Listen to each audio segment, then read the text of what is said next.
Hi everyone, and welcome to the Daily Scopes for the 27th of August.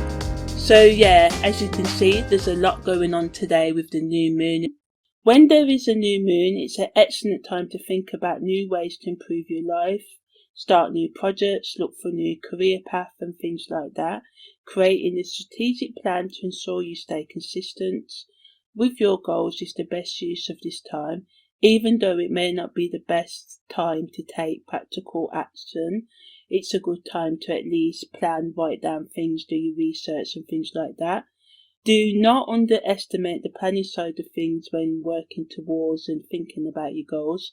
People are more likely to think more independently at the time of the new moon, focus on their own priorities and what they want and going after the want, so there can be an increase in egotistical behaviour.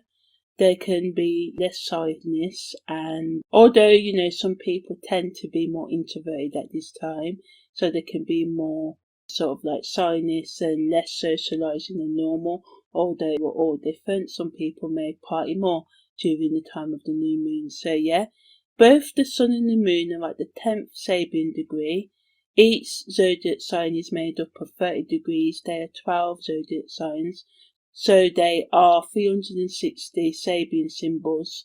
The tagline for the Sabian degree, which both the sun and the moon are in at the time of the new moon, is early morning dew sprinkles as sunlight floods the fields. The key theme of this transit, according to Dame Wada, the late and great astrologer, is that after going through many obstacles, some of you may feel strengthened and determined to keep working towards your goals, regardless of what life throws at you.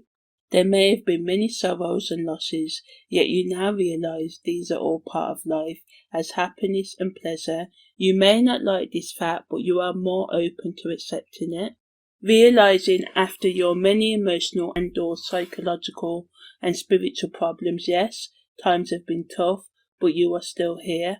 The only way to live life fully is to keep transforming through these challenging times, deciding to live your life more creatively, asking yourself, how can I solve these problems, rather than thinking that these challenges are beyond your control and something you have to bear. See, now you have choices if you take personal responsibility for how you react to life problems and the people in it, because life is always going to throw us crap. We can't control other people, we can't control most of the things that go on in the world, if not none of the things, but we can control what we do and how we respond to these things.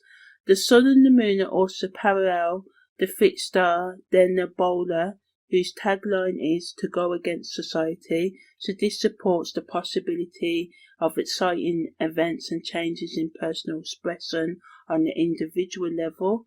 Neptune also sextiles Pluto at the time of this new moon, increasing the chance that some of you may choose to drop out of the conformist system, choosing an alternative way of living in this life. So for some of you, a spiritual, intellectual, scientific or other higher meaning awakening can also occur under this influence. Choosing an alternative lifestyle, some of you may decide to sell up your current home and move to a new town, a new country, change your job, work less hours, just totally rethink how you're going to live life.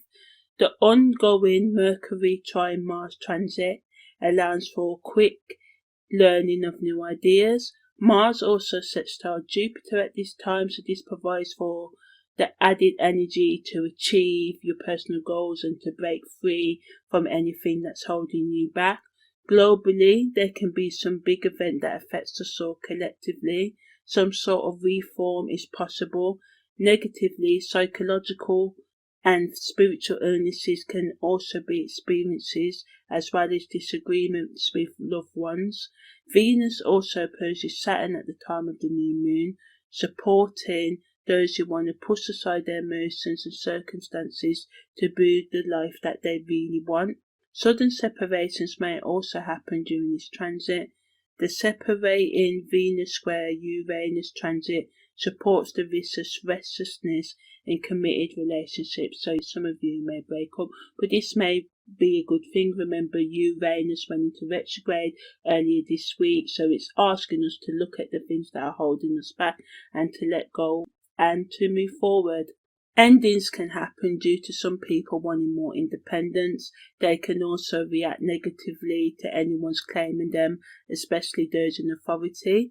The Moon and Sun also squares Mars, increasing the chance of stubbornness, quick tempers. People can become irritated quickly and use aggressive tactics to get what they want. To avoid accidents, try and be mindful of what you're doing.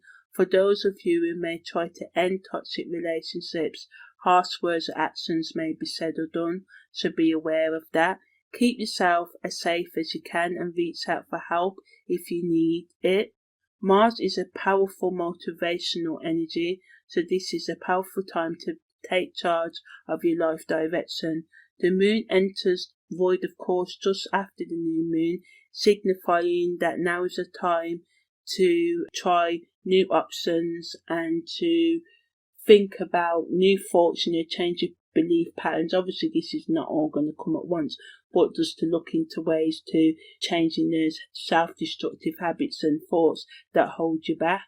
So yes, everybody, as you can see, there's a lot that went on with what's going on actually with the new moon, but I just want to go deeper into these two transits that are happening exact on the 27th. So the first one is the Venus square Uranus transit that entered on the 26th of August at 10:05, and it's going to stay there until the 28th of August at 12:59 a.m.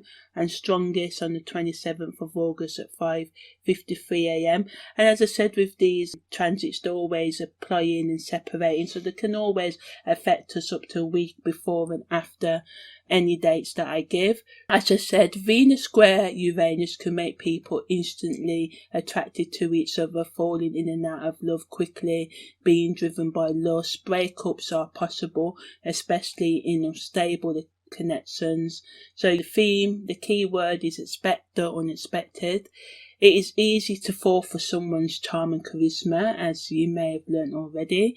Under this influence, or in life in general, I've learnt that lesson. It's best not to rush in, check facts while remaining open to love to avoid future disappointments. It's best to ask questions rather than assume, yet doing so can cause heartache because sometimes we don't ask the questions, we get the feelings, but we're just like, oh, I'm in love, they're so amazing or handsome or pretty or sexy or whatever, so we can just ignore those warning signs and just go on that lush. But it may be best to avoid making serious commitments at this time. There is a risk that friends, family, business or other intimate partners may convince you to overspend, socialise or take drugs or any intoxicating substances to excess. So earlier I said, some of you may socialise more under the new moon. Doing this can interfere with your productivity and overall well-being. There can also be problems with gaining access to your financials. People in general can be unreliable. There can be problems with all forms of selling and marketing, and it's best to stay away from psychic activity if you feel ungrounded. Be careful who you share your sex energy with, as there is a tendency for lust built on sex magic to cloud your thinking and make you more infatuated with someone who is unsuitable for you.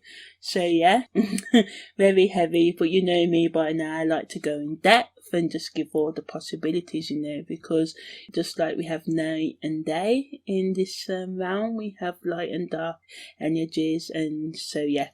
Also, on the 27th, the Sun makes a square to Mars that entered on the 24th of August at 6:42 p.m. It's going to stay there until the 29th of August at 4:31 p.m. Strongest at 6:27 a.m. on the 27th of August.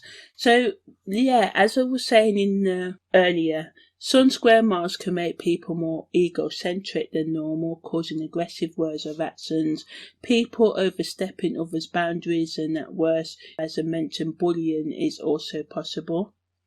Absent-mindedness or rush actions can cause accidents or errors at work. Enemies, powerful ones, can be made or they can attack you under this transit. So be mindful in all you do and say and how you react to avoid conflicts. Just think before you react. Sun square Mars can make people highly competitive and destructive. So with this new moon energy, that can make us egocentrical anyway. And this is a very forceful energy. And so I just wanted to just talk about it a bit more. People can try and force their opinions on others, thinking that their way is the best. If you have Sun in your birth chart or Mars in negative aspects or in 4, then this energy can affect you more and make you more cruel or bossy. Of course, it's important that you stand your ground if someone tries to cross your boundaries, but try and do it in a gentler way. But we live in the planet Earth, and we know sometimes you may just have to be half if someone tries to keep Sun, trying to force their opinions or to overpower you. If you feel like you need to seek out support, then get that or help to stop people from harming you in any way. Try not to force others, as this will cause resentment. At worst, physical confrontation can happen. Also, be careful how you approach those in authority, as you wouldn't want to jeopardize your career or anything else important to you at this time. There is also a big chance of impulsive actions and reactions that you may later regret. There is also danger that social or fun situations, group sports or exercise can turn rough and at worst cause psychological or physical harm. So just be mindful of the energies today. Very powerful transformational energies. Some of you may just be like, what? I've lived too much of my life in fear, and just get realistic about what you can control, as I said. So yeah, that's the daily scope for the 27th of August. See you next week and take very good care of yourself.